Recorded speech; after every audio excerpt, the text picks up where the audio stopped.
Bapak Ibu Saudara, apa kabarnya? Berjumpa lagi bersama dengan saya, Pendeta Katalia Kurnia, di dalam program Sapaan Gembala GKI Manyar. Nah saudara, pada hari ini kita akan bersama merenungkan satu pembacaan leksionari, yaitu dari Zakaria pasal 3, ayatnya yang pertama sampai dengan yang ke-10. Bapak Ibu Saudara bisa membaca bagian Alkitab ini secara keseluruhan di tempat masing-masing. Tetapi izinkanlah saya untuk membacakan Zakaria pasal 3 ayat yang ketiga sampai yang keempat. Demikian. Adapun Yosua mengenakan pakaian yang kotor waktu dia berdiri di hadapan malaikat itu yang memberikan perintah kepada orang-orang yang melayaninya. Tanggalkanlah pakaian yang kotor itu daripadanya. Dan kepada Yosua ia berkata, lihat, dengan ini aku telah menjauhkan kesalahanmu daripadamu. Aku akan mengenakan kepadamu pakaian pesta. Nah Bapak Ibu Saudara, bacaan leksionari pada hari ini berbicara tentang salah satu penglihatan yang dialami oleh Nabi Zakaria tentang Yosua. Pertanyaannya, siapa Yosua itu? Yosua adalah seorang imam besar Israel yang memimpin bangsa Israel pasca masa pembuangan supaya mereka berbalik dan juga beribadah kepada Tuhan. Nah, di dalam penglihatan ini diceritakan bahwa terjadi perseteruan antara iblis dengan malaikat Tuhan. Iblis mendakwa Yosua dan menyatakan bahwa Yosua ini layak untuk dibakar di dalam api murka Tuhan karena dosa-dosa dan kesalahannya. Nah, saudara, tentu kita tahu bahwa tidak ada satupun manusia yang tidak berdosa.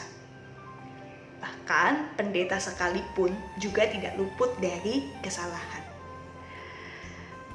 Tetapi pesan yang ingin disampaikan adalah seperti ini. Allah itu adalah Allah yang Maha Pengampun. Ia akan mengampuni dosa umat-umatnya yang percaya dan juga memohon ampun kepadanya. Begitu juga malaikat Tuhan menyatakan bahwa Yosua ini telah diampuni kesalahan-kesalahannya. Hal ini disimbolkan dengan apa? Ketika sebelumnya Yosua yang berpakaian kotor dan cemar, lalu tadi kita membaca begitu ya, di ayat yang keempat malaikat menyatakan bahwa Yosua digantikan pakaiannya dengan pakaian yang bersih, pakaian pesta. Ya. Nah ini menyimbolkan apa? Ini menyimbolkan kemurahan hati Tuhan yang menghapuskan segala dosa dan kesalahan Yosua, dan dia dilayakkan untuk menjadi seorang imam besar. Nah, tetapi tidak hanya berhenti sampai di situ saja. Tuhan juga ingin supaya Yosua dan bangsa Israel yang menerima pengampunan, mereka pun juga bisa meresponnya dengan ketaatan pada firman Tuhan dan hidup yang berkenan di hadapannya. Jadi Yosua dan bangsa Israel diajak untuk tetap memelihara kesetiaan iman sampai Tuhan memanggil mereka. Nah Bapak Ibu Saudara, apa yang bisa kita pelajari dari firman Tuhan pada hari ini? Saudara, iblis akan selalu berupaya untuk menggoda kita supaya kita jatuh di dalam dosa. Bahkan iblis selalu ingin untuk menjauhkan kita dari Allah. Tapi kita percaya bahwa kuasa dan kasih Tuhan jauh lebih besar. Anugerah pengampunannya senantiasa diberikan buat setiap kita. Saudara, tentu kita tidak akan pernah bisa membalas kasih dan kebaikan Tuhan.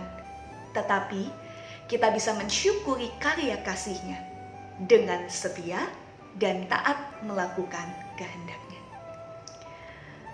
Nah, kembali mengingatkan Bapak Ibu bahwa selama masa Prapaskah ini kita diajak untuk melakukan aksi 40 hari berbuat baik sebagai sarana disiplin rohani yang sekiranya membawa kita pada pembaruan diri. Nah, khusus hari ini kita diajak untuk melakukan satu aksi, yaitu merapihkan rumah atau meja kerja kita. Sesuatu yang terlihat sederhana, tetapi mungkin dengan kita melakukannya, kita bisa membawa kebahagiaan dan juga barangkali meringankan pekerjaan orang lain. Nah, jadi, sudahkah kita berbuat baik hari ini? Sudahkah kita senantiasa merespon anugerah pengampunan Tuhan dengan hidup di dalam jalannya? Kiranya Tuhan memberkati kita. Amin. Mari kita berdoa. Ya Tuhan, biarlah firman yang kami dengar bersama pada hari ini menguatkan kami untuk terus hidup berbalik kepada Tuhan. Engkau telah memberikan kasih-Mu yang terlebih besar buat setiap kami. Dan kami pun juga ingin mempersembahkan diri kami seutuhnya hanya kepadamu. Terima kasih Tuhan. Dalam Kristus Yesus kami berdoa dan bersyukur. Amin.